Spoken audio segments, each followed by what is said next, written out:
Hello, क्या हुआ? अब सब्र नहीं ना हो रहा? कल आ तो रही हो मेरे घर पे। अशर, मैं और अम्मी मॉल आए हुए हैं, आप प्लीज जल्दी से आ जाएं, यहाँ बहुत बड़ी प्रॉब्लम हो गई है। कहीं पैसे तो नहीं घर भूल आई? ओहो, आप आए तो सही। अच्छा अच्छा, कौन से मॉल पे हो बताओ तो सही। मैं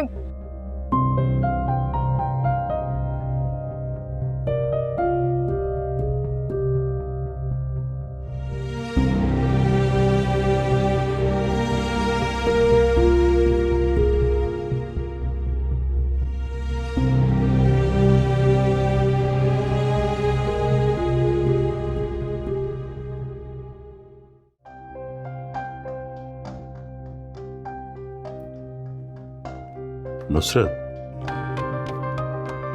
बजाय इसके कि बेटी के अपने ससुराल जाने की खुशी तुम्हारे चेहरे पे नजर आए, तुम हिशाम भाई और इशरत आपा की नाराजगी का सोग मना रही। मैं सोग नहीं मना रही, बल्कि इस खुशी के मौके पर जो बदमज़गी हुई है ना, उसकी वजह से अपसेट हूं।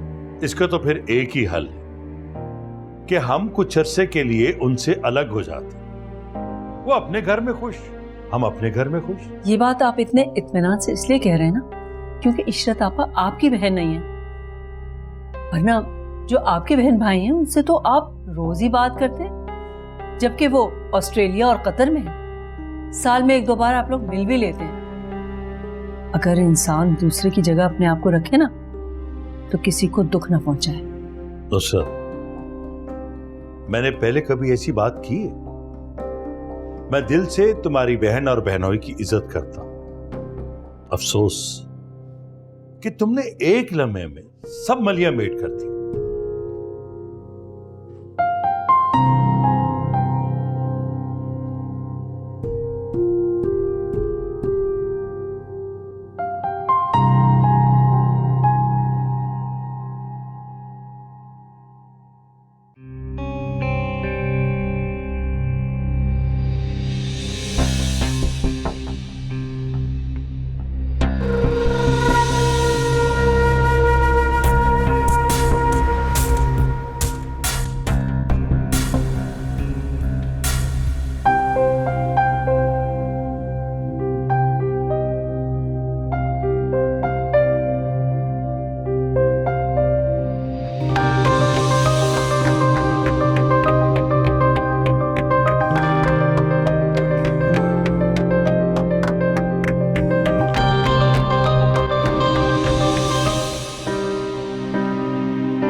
क्यों सहारा दे रही हैं आप मुझे?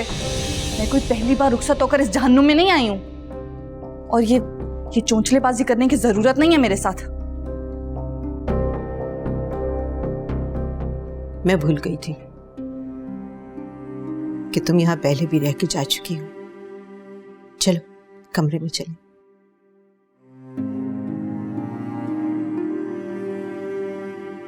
क्या हुआ दानिया, आप लोग ठीक तो हो? नहीं अशर, मैं ठीक नहीं हूँ, मुझे बहुत डर लग रहा है। मैं तो समझा था कि जो लड़की 2 डाकुओं को अकेले मार सकती है वो जिंदगी भी किसी भी हालात का सामना बहुत ही बहादुरी से करेगी। आप नहीं जानते अशर, वो मुझसे किस तरह से बात कर रहा था। तो इसमें डरने वाली क्या बात है? आप दोनों को सिक्योरिटी गार्ड के पास चले जाना चाहिए था। चलें, आप लोग आए मेरे साथ। नहीं नहीं बेटा, आप एक किसी गार्ड को लेकर आओ, वो शख्स यही कहीं है। आप लोग मेरे साथ चलिए तो सही। और दानिया, बी कॉन्फिडेंट, और तुम्हें जब भी वो शख्स नजर आए तुमने फौरन मुझे बताना। लेकिन चोर हमेशा खौफजदा है, इसीलिए हमें उसे डरना नहीं है, उसे डराना है। तो आप दोनों इजी हो जाएं, हम चल, ठीक है?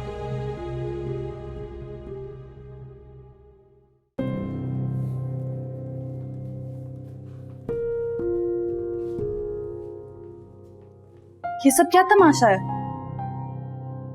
बेटा, आज से ये कमरा तुम्हारा और हदीब का है।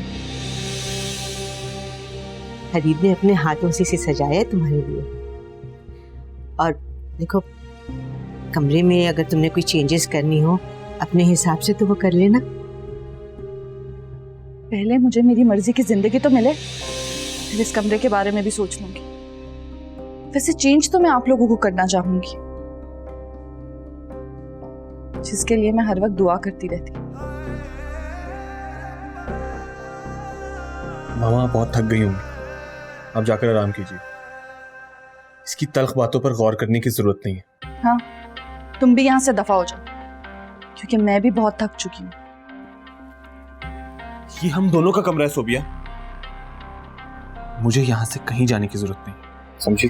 तो अल्लाह ने तुम दोनों को जिस बंधन में बांध दिया है उसे खुशी खुशी निभाओ। ये सिर्फ मेरी ही नहीं, सुल्तान भाई और नुसरत की भी शदीद ख्वाहिश है।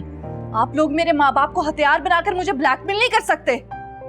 और ये रिश्ता अल्लाह ने नहीं, आपके बेटे ने जबरदस्ती जोड़ा है, और मैं अपनी आखिरी सांस तक इस रिश्ते को नहीं मानूंगी। तुम्हारे मानने या ना मानने से कोई फर्क नहीं पड़ता सोबिया, तुम बीवी हो मेरी।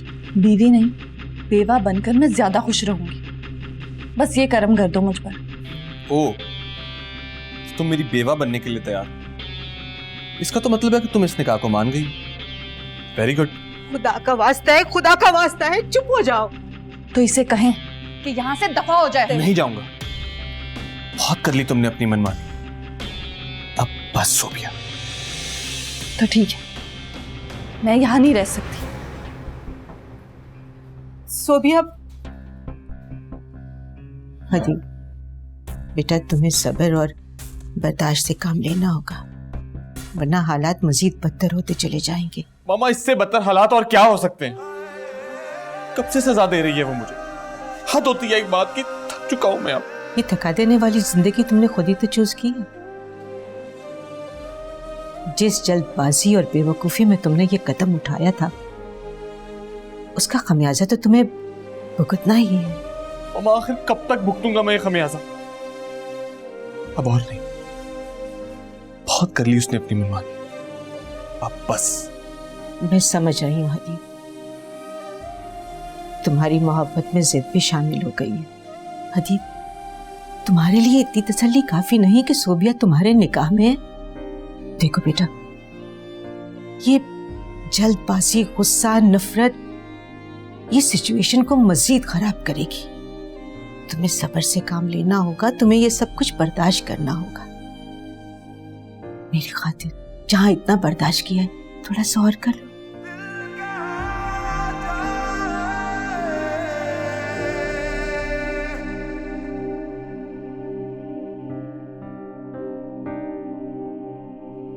सोबिया, सोबिया, सोबिया,